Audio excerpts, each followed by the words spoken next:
오늘은 에스겔서 2장 말씀 통해서 참된 선지자의 길이라는 제목으로 같이 은혜 나누겠습니다.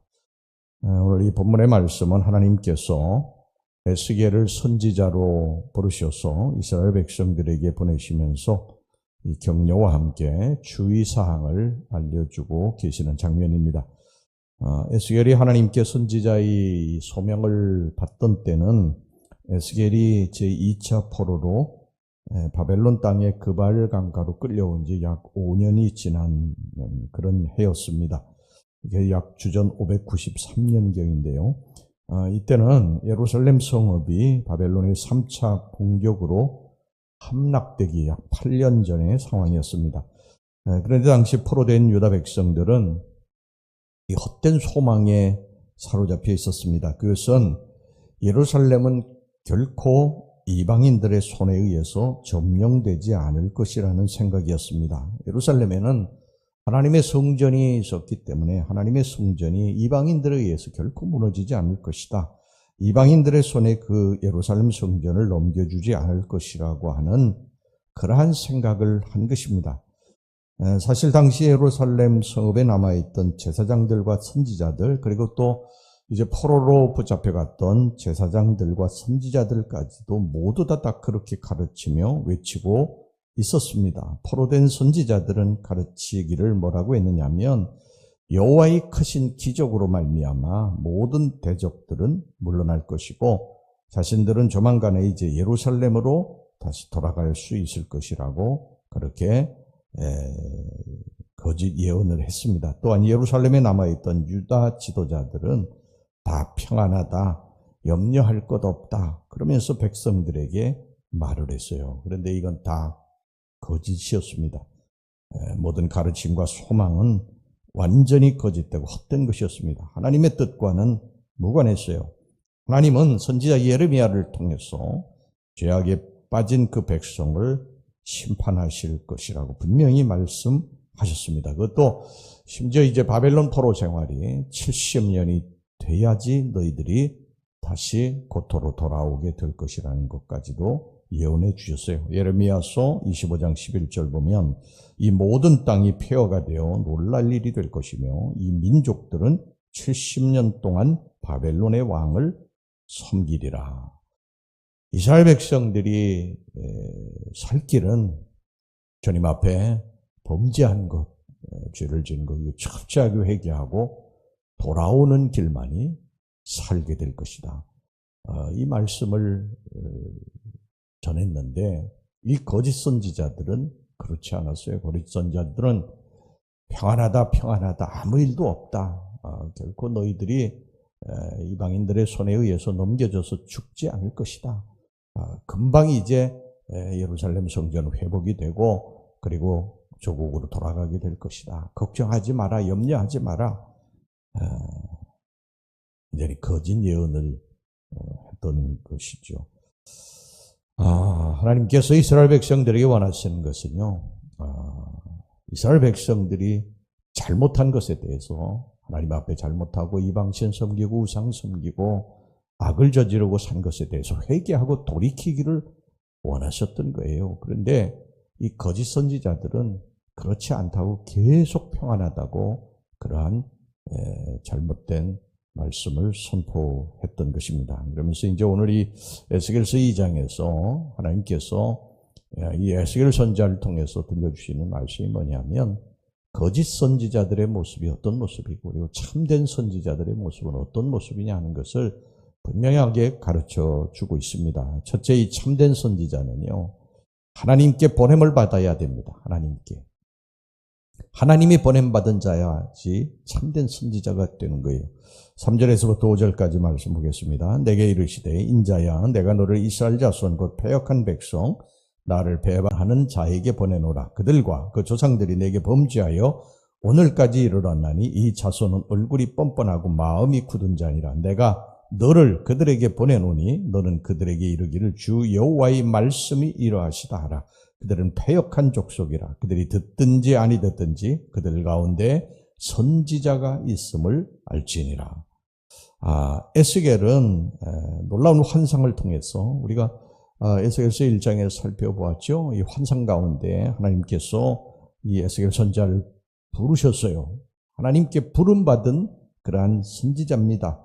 하나님께서도 오늘 여기 3절 4절에서 내가 너를 보내노라 이렇게 말씀하셨습니다.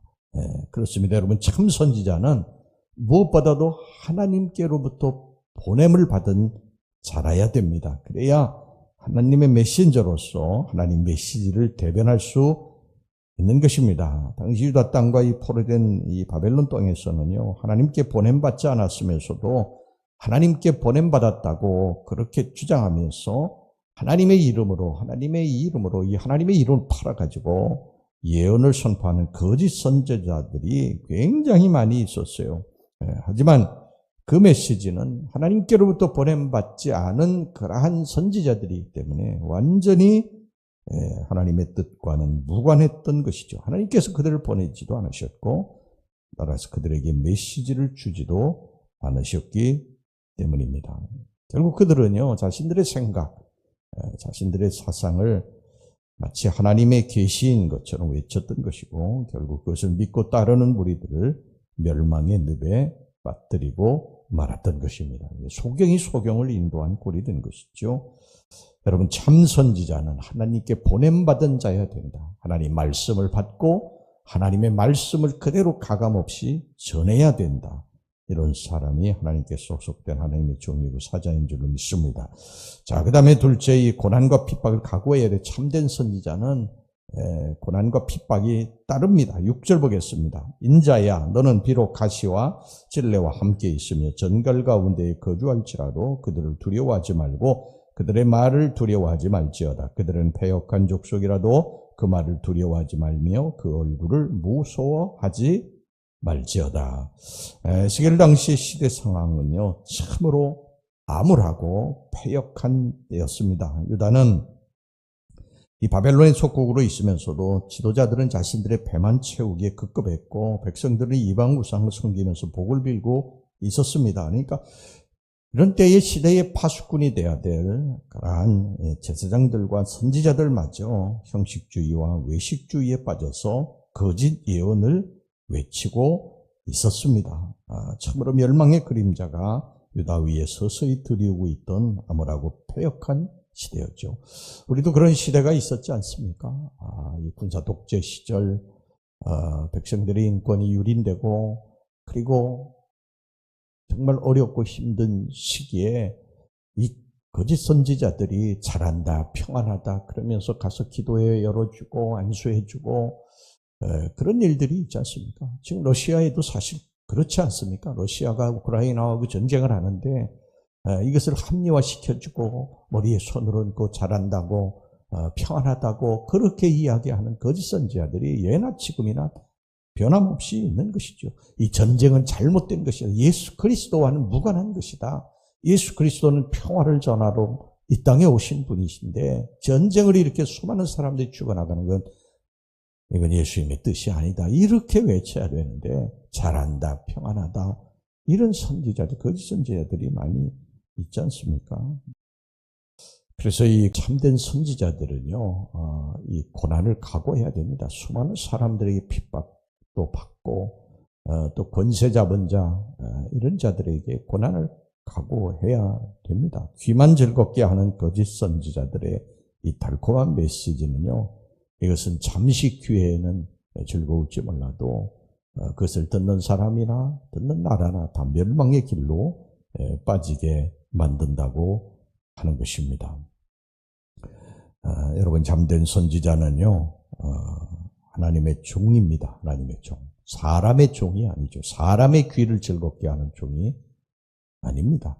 하나님의 말씀을 받았으면 그것이 때로 가시와 같고 찌르는 찔레와 같을지라도 그 말씀을 전해야 되는 거예요. 잘못하는 사람에게 잘한다, 너 잘하고 있다 이렇게 말하는 건 거짓 선지자인 것이죠. 그러니까 이 참된 선지자는 하나님의 말씀을 받고 그 말씀 그대로 전하고 또 어떤 고난과 핍박도 기꺼이 감수할 각오가 항상 되어 있어야 된다고 하는 것입니다. 그 다음에 마지막으로 참된 선지자는 오직 하나님의 말씀만을 전해야 됩니다. 자기의 지식을 전한다든지 자기의 생각을 전한다든지 자기의 사상을 전한다든지 그런 자들이 돼서는 안 됩니다. 그러면 더 이상 하나님의 메신저가 아니죠. 그 자신의 그러한 생각들을 하나님을 빙자해서 전하는 그러한 거짓 선지자밖에 안 되는 것입니다. 예루살렘은 결코 멸망하지 않을 것이다. 너희들은 곧 돌아갈 것이다. 다시 조국으로 돌아갈 것이다. 이건 완전히 거짓이었습니다. 그건 하나님의 음성이 아니었어요. 그런데 이 죄악에 빠진 유다 백성들은 어떤 말을 좋아하겠습니까? 너희들은 바벨론의 포로로 끌려가서 70년 동안 고난을 겪게 될 것이다. 죄값을 받게 될 것이다. 이런 말을 듣기 좋아했겠어요? 당연히 듣기 싫어했죠. 그래서 참된 선지자를 돌로 치고 그리고 비웃고 조롱하고 당연히 그러한 핍박을 받았던 것입니다. 그런데 거짓 선지자들은 어떻겠습니까? 거짓 선지자들은 감사하다. 우리에게 소망이 있다. 평안하다. 그렇게 거짓 선지자들을 떠받들었던 것이죠. 하나님의 말씀이 아닙니다. 하나님의 말씀. 하나님의 말씀은 때로 우리들에게 위로와 소망을 주죠. 말씀을 들을 때에 쇄심을 얻고 그리고 치료받기도 합니다. 그러나 또 한편으로는 말씀이 날쌘 검과 같아서 그 말씀이 잘못하는 우리들의 심령 폐부를 쪼개기도 해야 됩니다. 말씀을 받고 아파해야 돼요. 아파해야 됩니다. 저는 처음 우리 주님 만날 때 하나님 말씀을 받고서요. 정말 떼굴떼굴 며칠을 구르면서 하나님 앞에 통에 잡아간 적이 있어요. 계속 아픈 거예요. 계속 마음이 아픈 거예요. 하나님의 말씀대로 살지 못하는 것이 너무너무 가슴이 찔림을 받고 아픈 거예요. 하나님의 말씀은 양날의 검이에요. 우리를 위로하고 소망을 주기도 하지만 때로 우리를 찌릅니다. 이게 참 하나님의 말씀인 것입니다. 그런데 거짓 선지자들은 그냥 다 잘한다는 것입니다. 평안하다는 것입니다. 걱정하지 말라는 것입니다. 위기가 지금 눈앞에 왔는데 하나님의 심판이 눈앞에 왔는데 걱정하지 말라는 것입니다. 이 거짓 선지자들입니다. 여러분 하나님의 참된 선지자는 말씀 그대로 전해야 됩니다.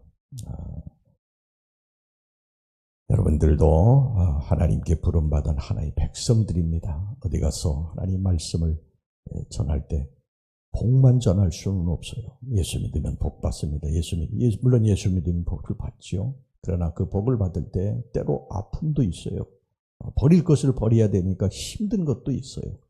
이러한 우리가 참된 선지자가 돼서 어디서나 예수님을 증거하고 예수님을 높이는 그런 참된 선지자들이 되시길 주의 이름으로 축원합니다. 기도하겠습니다.